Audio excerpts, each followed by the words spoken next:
almost 2 years. August 23rd, 2022. I flew here from Ottawa because my girlfriend came here, and she was here for a month and a half before I came.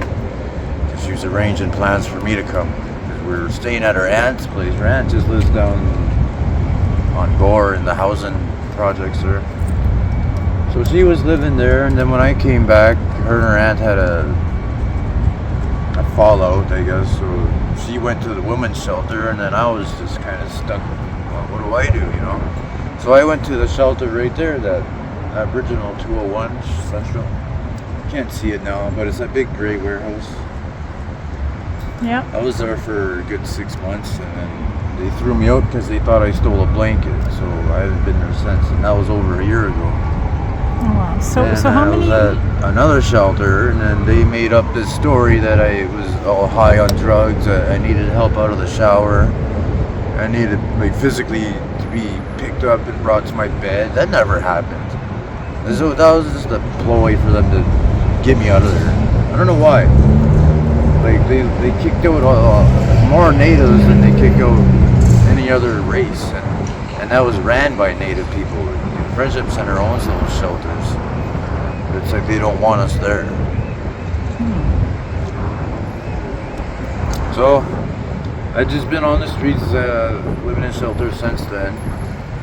I got into the fentanyl when I moved here, but I'm slowing down on it. I'm quitting it. I'm on methadone now, and every time I go re-up get a new prescription, the doctor raises it up higher and higher, so there's no need for the fentanyl as much as I need or should be. I don't even want to do it anymore. Because my older brother did it for years.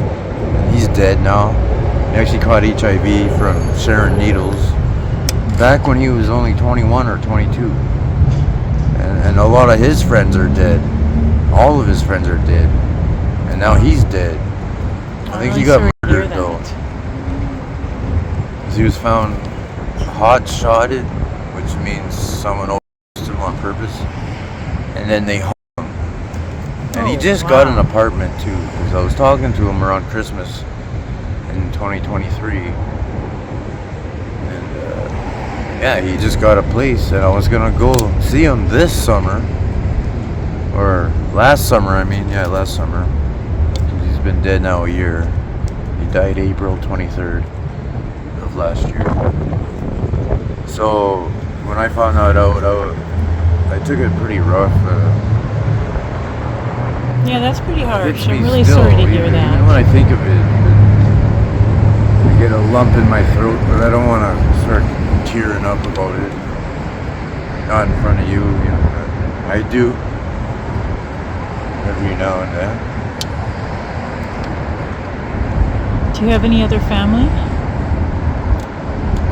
Yeah, I have 2 brothers, and I got kids here. I don't know if they're here or not, but I swear I've seen my baby mom here, and I think they're looking for me. I don't know what. But they knew I was in Ottawa.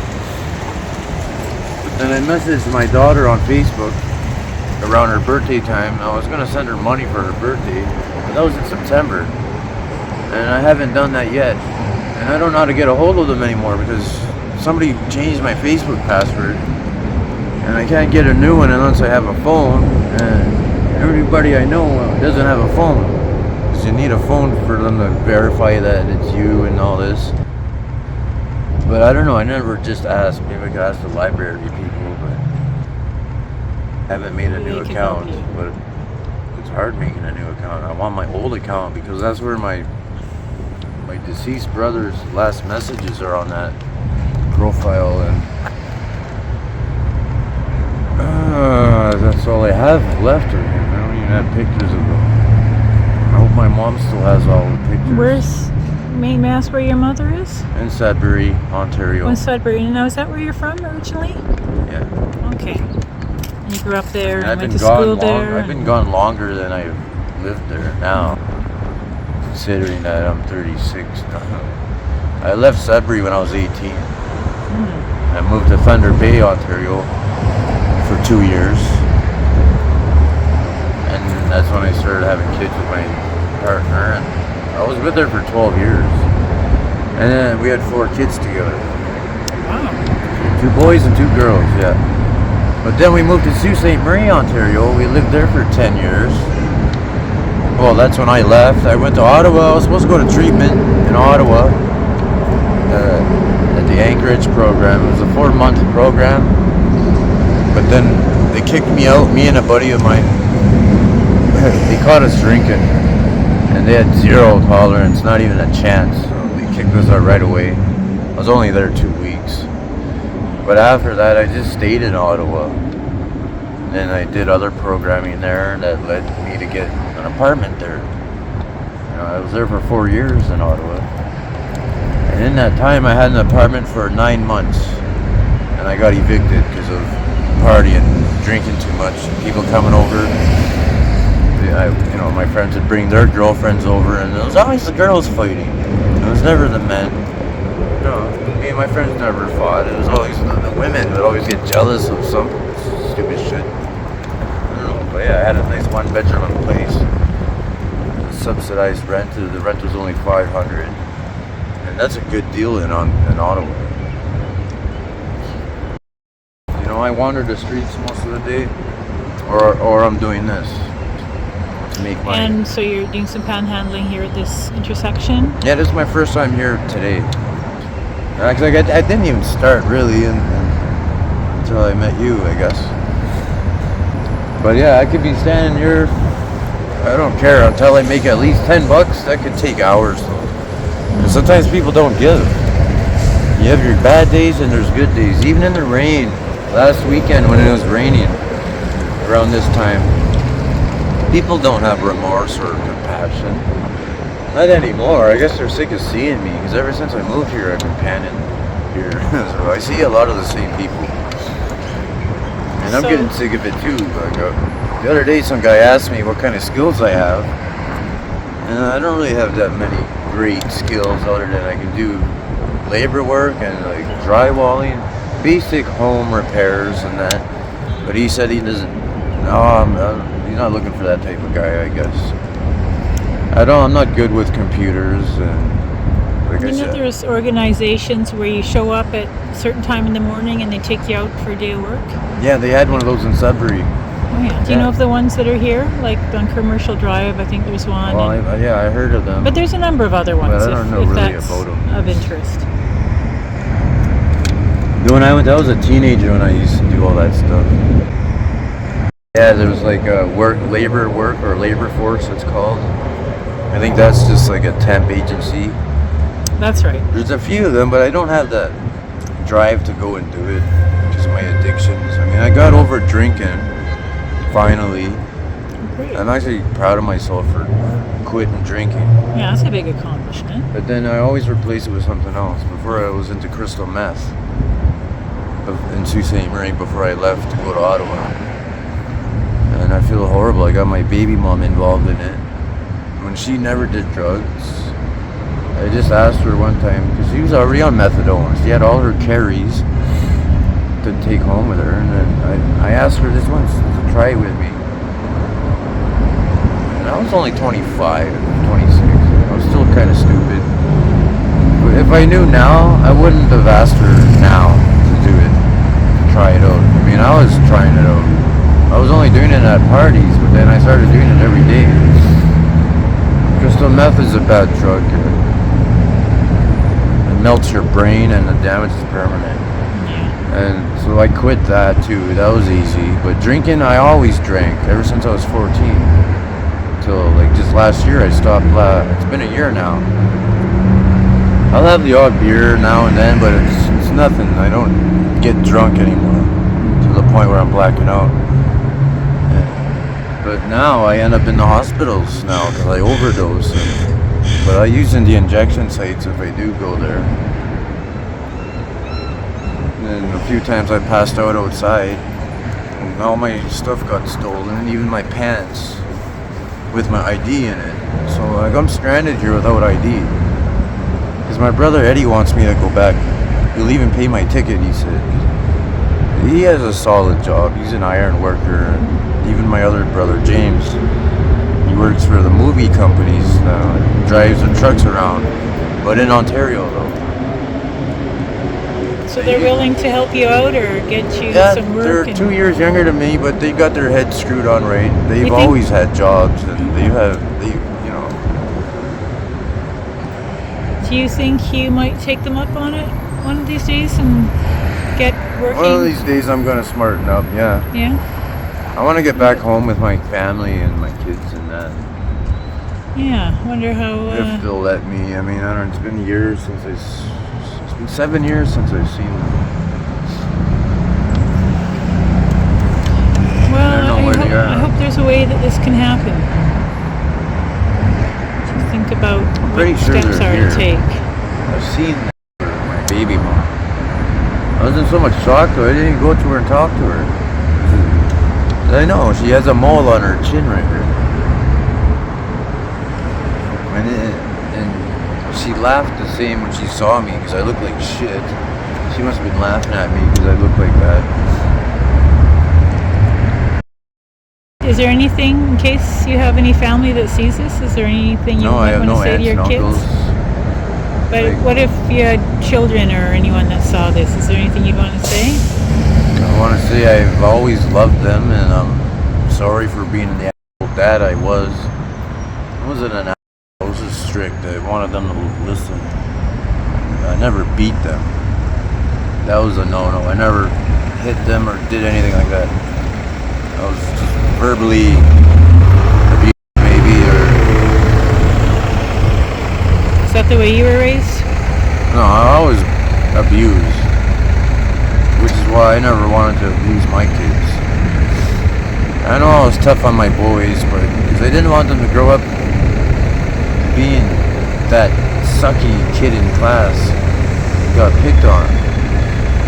And I know my son Darren back then probably didn't get picked on, but I don't even know what they look like anymore. I mean, I seen pictures of them on Facebook, but that was a few years ago. Well, I really hope that you're able to find a way back there and reconnect. And Well, when I left, my baby mom, she kind of left me, I think, before I even left Sault Ste. Marie. And then when I left to go to Ottawa, I was there for a year or two before I found out she had another baby with someone else. And to me, I believed in just having one set of family. I even had a vasectomy so I couldn't have any more kids, All I know is I have 2 daughters and 2 sons and a stepdaughter. I try to be nice. Like, I'm a nice guy to people. I'm not an asshole. I don't dress scrubby. Even though I'm homeless, I still try to look decent for what I have, yeah, you Everything I look got's donated. Donation.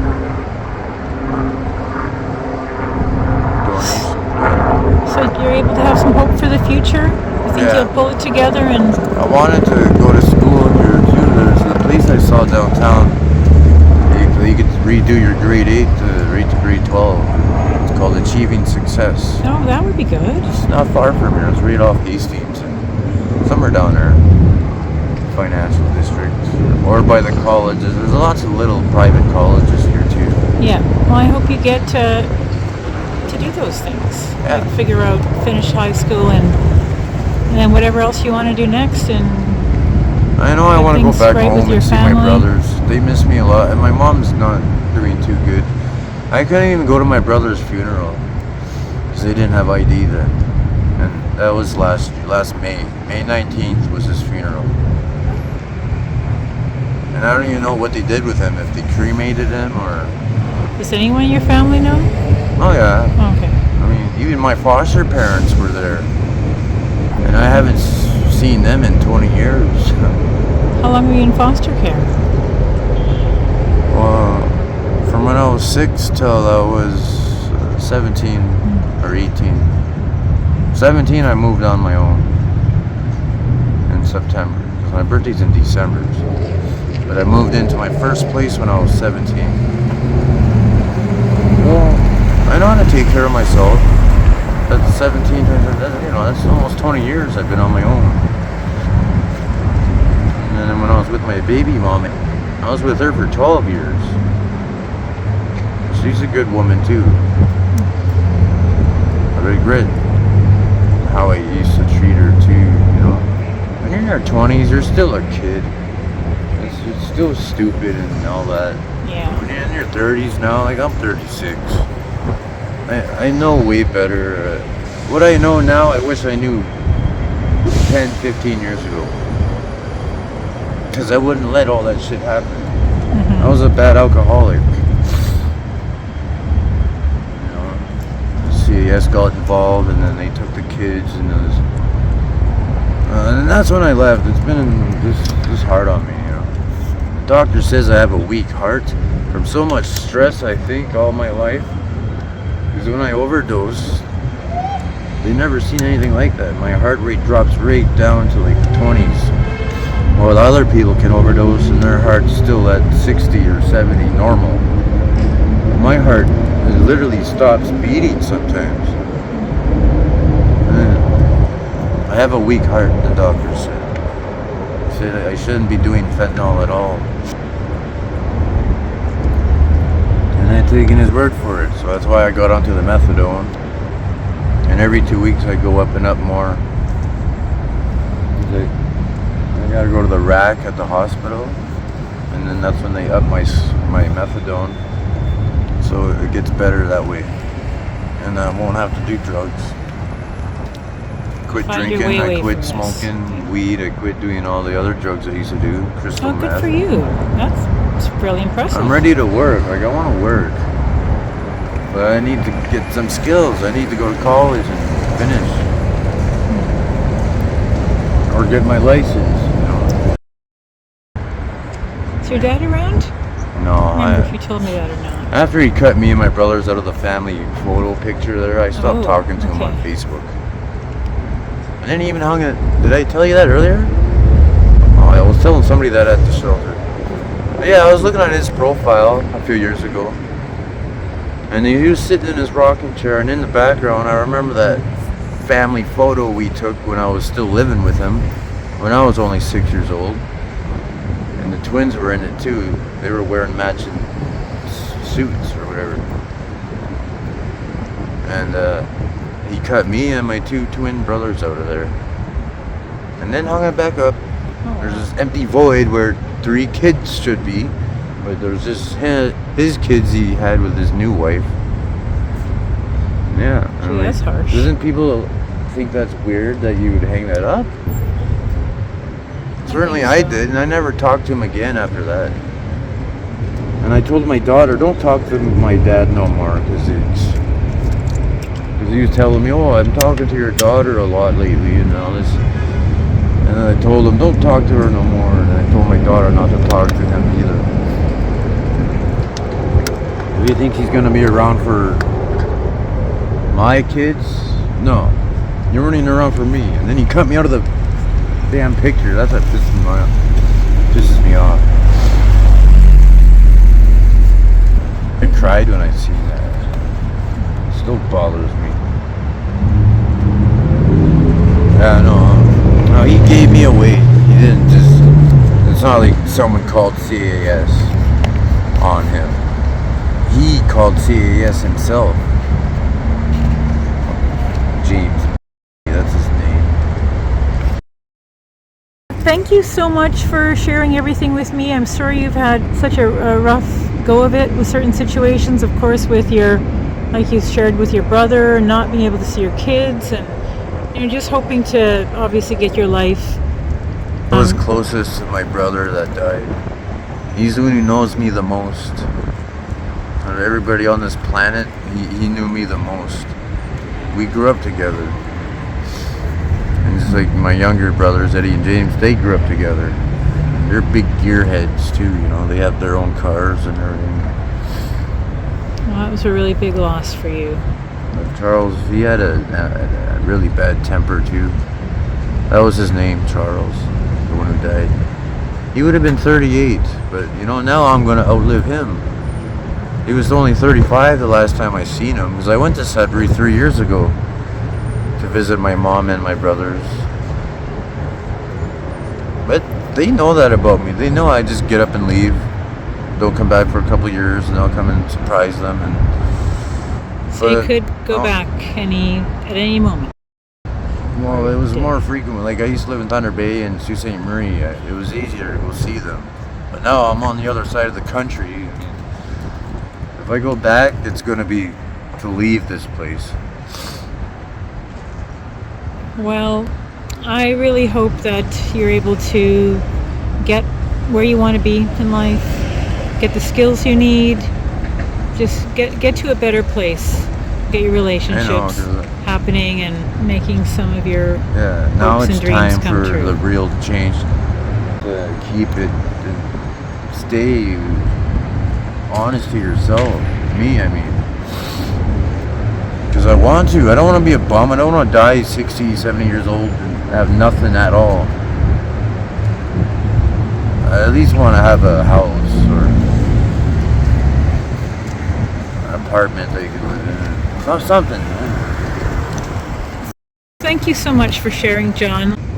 Yeah, I'm okay now. I'm good. So this is your sign. This is a little one. You had a bigger one, you say? Yeah. All right, so you're going to go out and...